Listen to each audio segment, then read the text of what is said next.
Whoa. Landing an account this big will totally change my landscaping business. It's gonna mean hiring more guys and more equipment and new trucks for the new guys to drive the new equipment in. I don't know if I'm ready. You can do this, and Ford Pro FinSimple can help. Our experts are ready to make growing pains less painful for your business with flexible financing solutions that meet the needs of your business today when you need them. Get started at fordpro.com/financing. Today on CityCast Houston, can a woman run the country? I've seen this question all over social media since Vice President Kamala Harris entered the presidential election.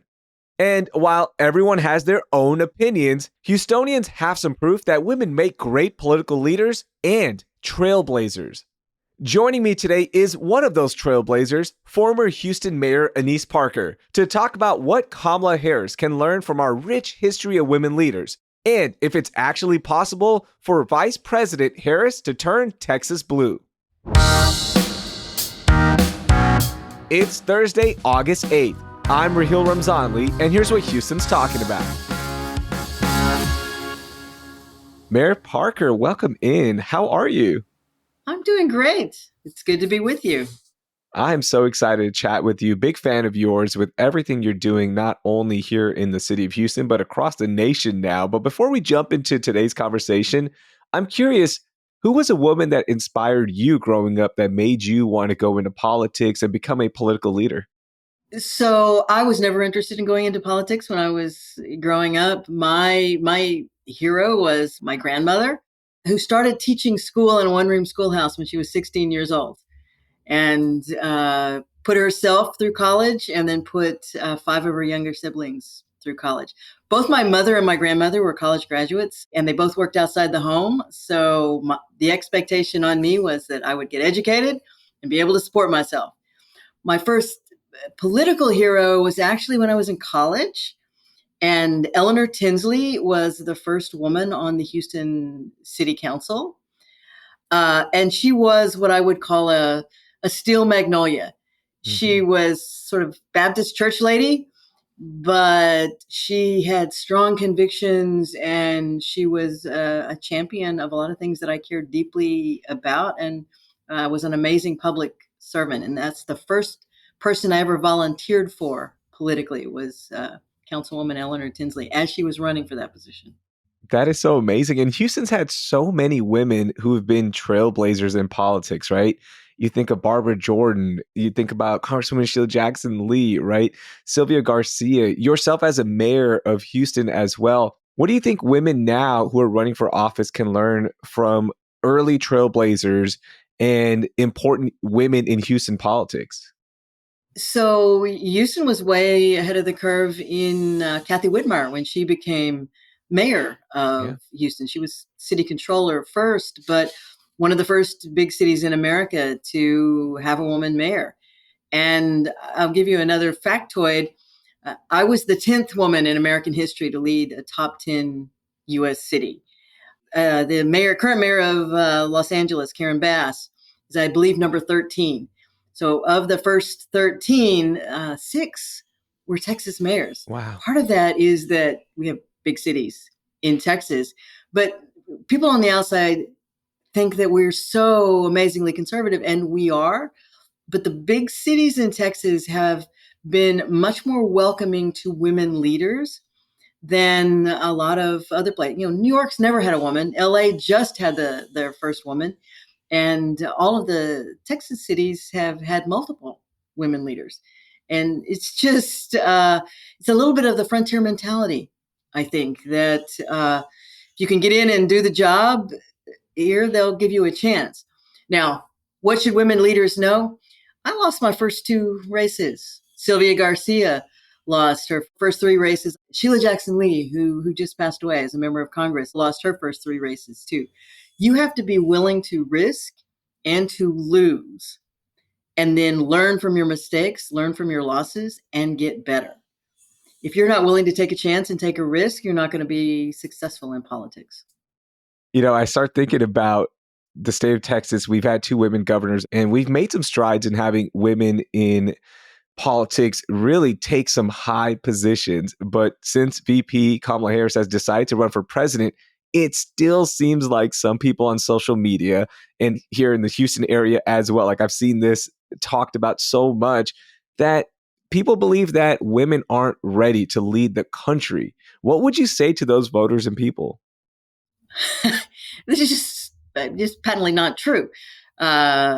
Women have succeeded at the highest levels of politics all over the world. There's no reason that, or we can have women leaders in other countries, but not here in the United States. Women have led big cities. Women have led multiple states. Yeah. Kamala Harris will be, when she's elected president, one of the most politically experienced leaders we've had.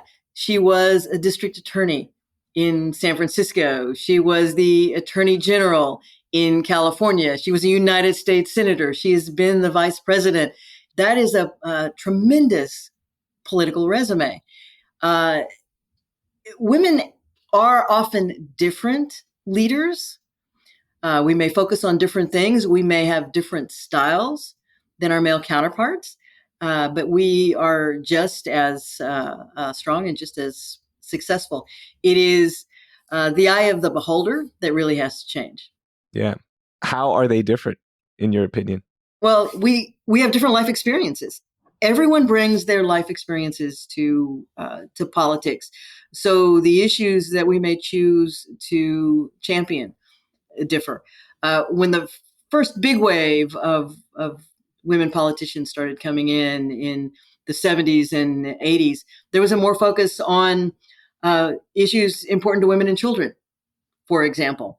Mm-hmm. It's often also women are socialized more toward cooperation than competition. It's not that we can't compete, because politics is a blood sport, but what I have observed and learned from women leaders in other levels of government, there's often a behind-the-scenes cooperation because there's so few, where they'll help each other out, they'll work together on bills, that cooperation rather than competition idea.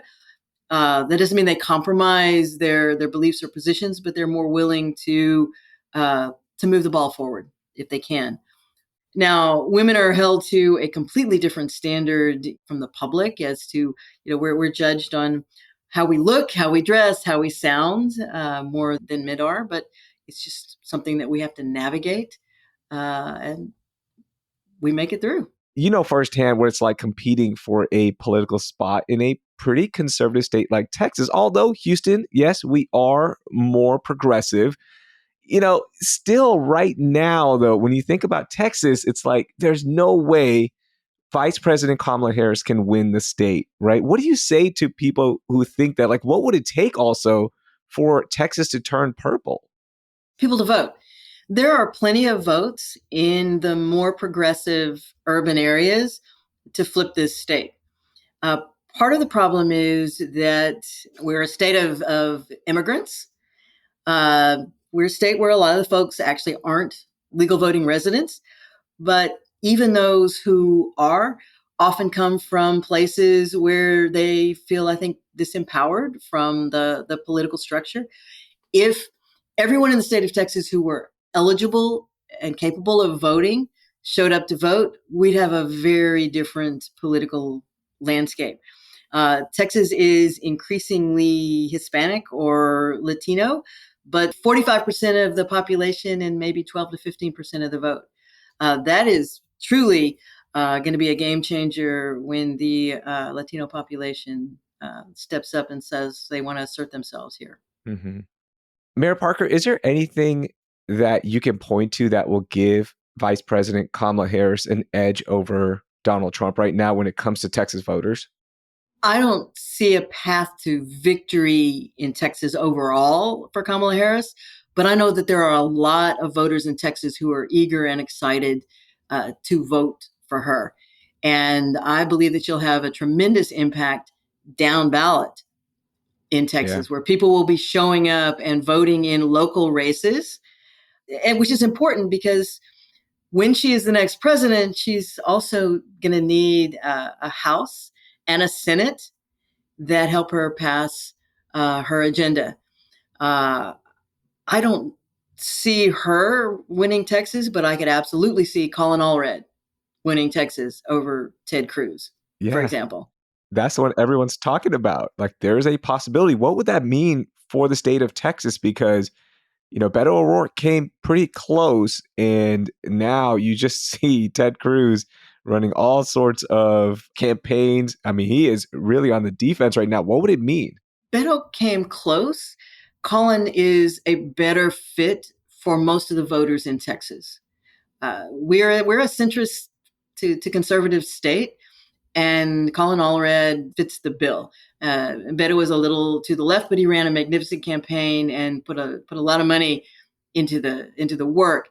But we also have 6 more years of Ted Cruz being non-serious about actually doing the work of the country, and people see that. So there's an opportunity there.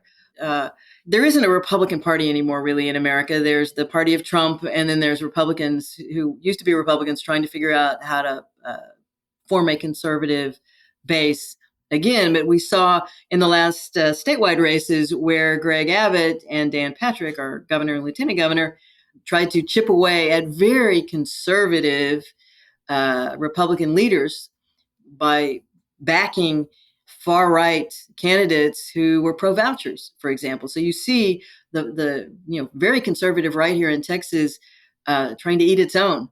So there are opportunities down ballot with an excited electorate who wants to show up and is absolutely inspired by Kamala Harris to move forward.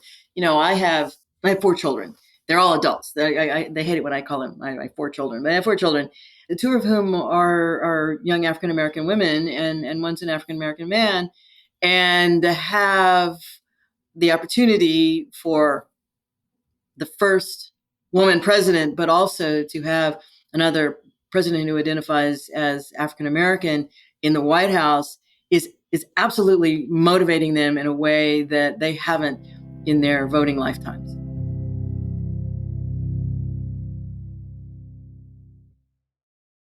Feel your max with Brooks Running and the all-new Ghost Max 2. They're the shoes you deserve, designed to streamline your stride and help protect your body. Treat yourself to feel-good landings on an ultra-high stack of super comfy nitrogen-infused cushion that takes the edge off every step, every day. The Brooks Ghost Max 2. Technically, they're a form of self-care. Brooks, let's run there. Head to brooksrunning.com to learn more. Want to teach your kids financial literacy, but not sure where to start? Greenlight can help. With Greenlight, parents can keep an eye on kids' spending and saving, while kids and teens use a card of their own to build money confidence. As a parent, you can send instant money transfers, set up chores, automate allowance, and more. It's a convenient way to run your household, customized to your family's needs, and the easy way to raise financially smart kids. Get started with Greenlight today and get your first month free at greenlight.com/Spotify. In 2016, when Hillary Clinton was running for president, that was the last time we had a woman on the ballot. Things got really nasty. It was disgusting to watch some of the rhetoric being thrown out there on social media everywhere, right? Do you think things have changed a little bit for the better now in 2024? No. Donald Trump has completely changed the norms of politics. Social media was always ugly. There was always an ugly undercurrent. But Donald Trump has changed what is publicly acceptable in a lot of ways. And the ubiquity of social media and the ability to hide behind a screen and attack folks has only increased. I run a political PAC out of Washington, D.C. Right now. I do it from Houston, but my PAC is in DC.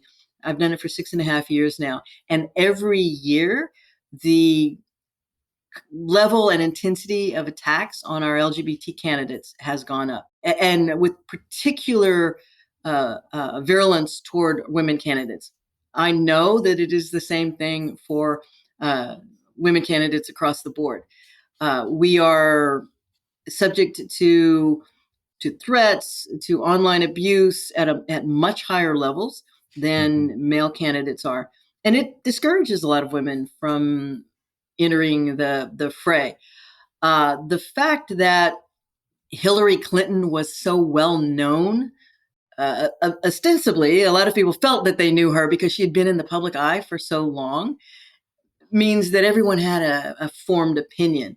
Uh, I think there's still an opportunity for Kamala Harris to introduce herself, but there's an opportunity for Donald Trump to attack her and try to shape an opinion of her as well. Yeah. And, you think about those attacks online. I saw this quote that made me reflect on this. And the quote was, just a friendly reminder that when you say ignorant things about women in power, they don't hear you, but your daughters do, your mother does, your sisters hear you, your nieces hear you too. And I resonate with that. I have two daughters. And I'm just thinking, yeah, they are the ones who are going to see this stuff. When you hear that quote, how does it resonate, especially with your experience as a political figure? Every one of us who enters the political arena needs to understand what the process is like. It is, without doubt, more difficult, more challenging, more personally hurtful for women than for men. But women at the top levels of politics have already navigated a world that has a lot of toxic messages for little girls. So much of what we're exposed to as we grow up is about how we look, how we dress, the very different standards of what is appropriate behavior for boys and girls, and you have to have a good sense of self in order to be able to put yourself out there into the political arena. But even politics at the entry level can be crushing to folks who aren't used to it. And we don't enter politics because we want people to hate us. I mean, generally people want to be liked. But one of the first things you learn if you're successful as a politician, happy people don't show up at city council to tell you they're happy. No. So, happy people are home being happy.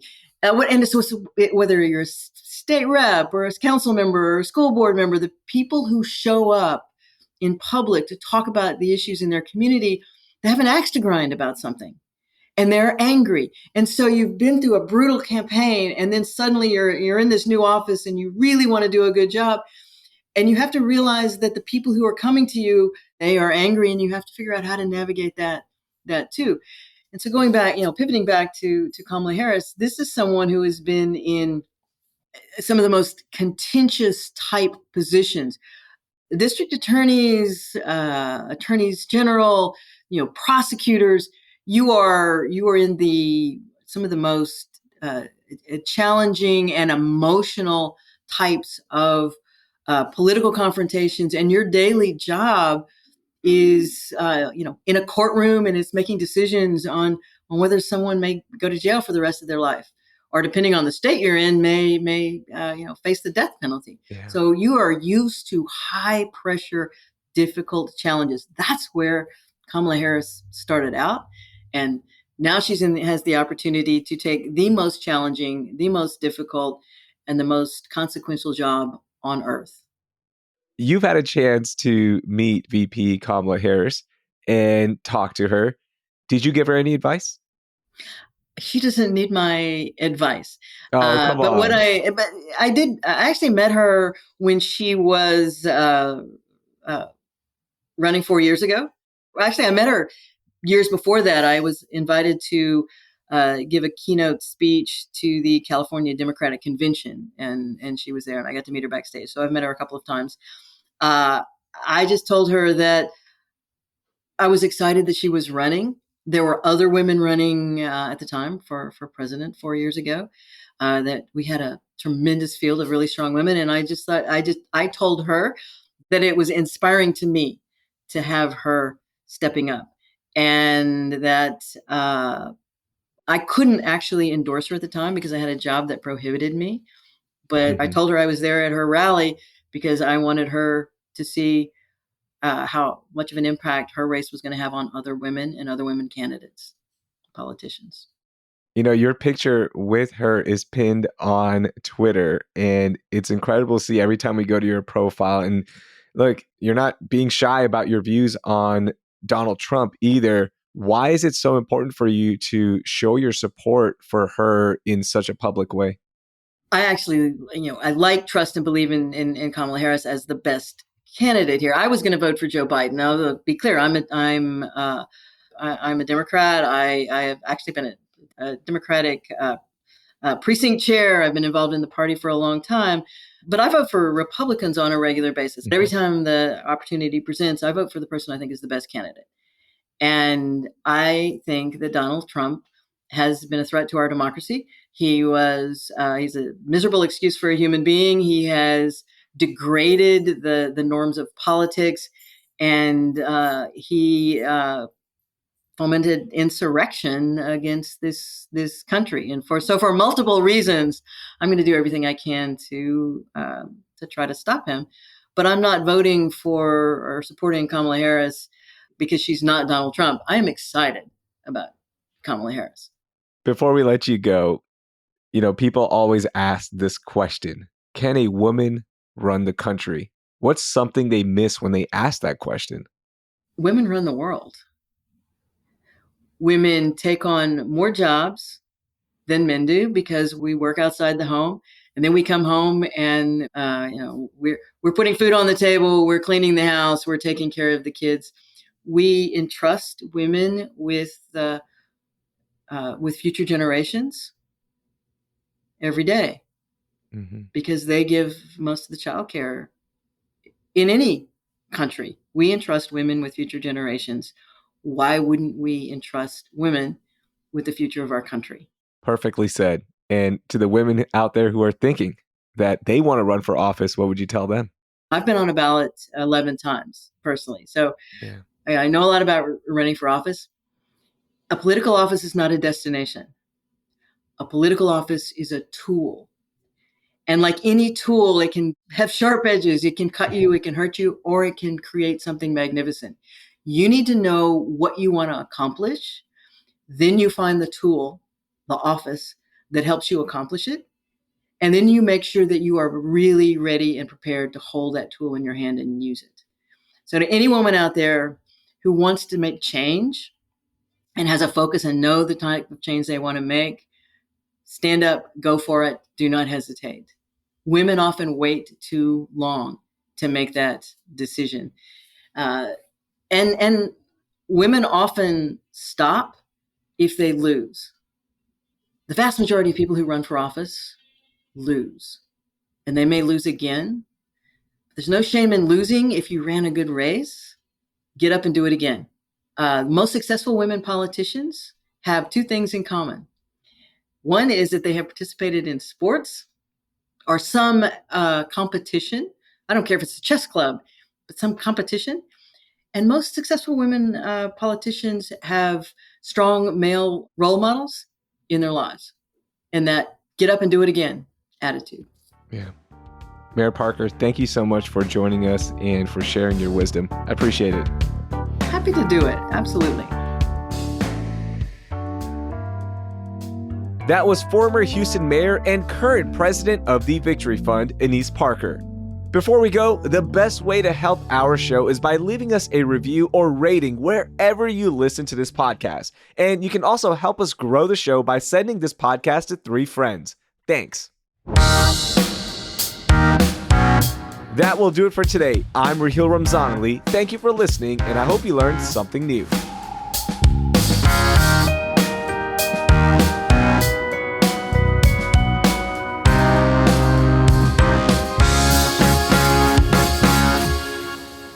I wish I had $1 for every time someone has come up to me over the years and said, I want to run for office someday.